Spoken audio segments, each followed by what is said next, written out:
Cab රථයක් ලබා දෙන හැම മന്ത്രിවරයෙකුටම ඇමතිවරුන්ට අවශ්‍ය නැහැ. අමාත්‍යංශවල වාහන තියෙනවා. අමාත්‍යංශවල වාහන නැත්නම් අමාත්‍යංශවල ඒ කැබ් රථයක් ලබා දෙන්නම්. අනිත් නැති කැබ් පොත නැද්ද? පර්මිට් දෙන්නේ නැහැ. පර්මිට් කාටවත් දෙන්නේ නැහැ. පර්මිට් සංස්කෘතිය අපේ රටේ නතර වෙන්න ඕන. දැනට නිකුත් කර පර්මිට් 20000ක් විතර තියෙනවා එළියේ. දැන් අපි ඒක ගැන අධ්‍යයනයක් කරමින් තියෙනවා මොකද්ද කරන්න කියලා. හැබැයි දැනටම පර්මිට් ගැන හිතන්නවත් එපා. දැනට ටෙන්ඩර් එක ඇඳවලා තියෙනවා. ටෙන්ඩර් එක ඕපන් කරලා තියෙනවා. ටෙන්ඩර් ඕපන් කිරීම අනුව හොඳ කැබ් රථයක් උඩට ඇවිල්ලා තියෙනවා. හොඳ. ආපහු දෙන්න ඕන. മന്ത്രി ධූරය ඊළඟ සැරේ තරඟ වැදලා වුණත් ආය හම්බ වෙනවා.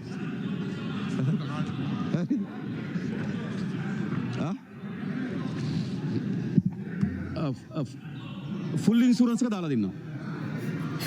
ඇතිනේ? ඉන්ෂුරන්ස් එක දාලා දෙන්න. තෙලුත් ඉල්ලයි තමයි. තෙල් දෙනවා පාර්ලිමේන්තු මන්ත්‍රීව තෙල් දීමනාව තියෙනවා.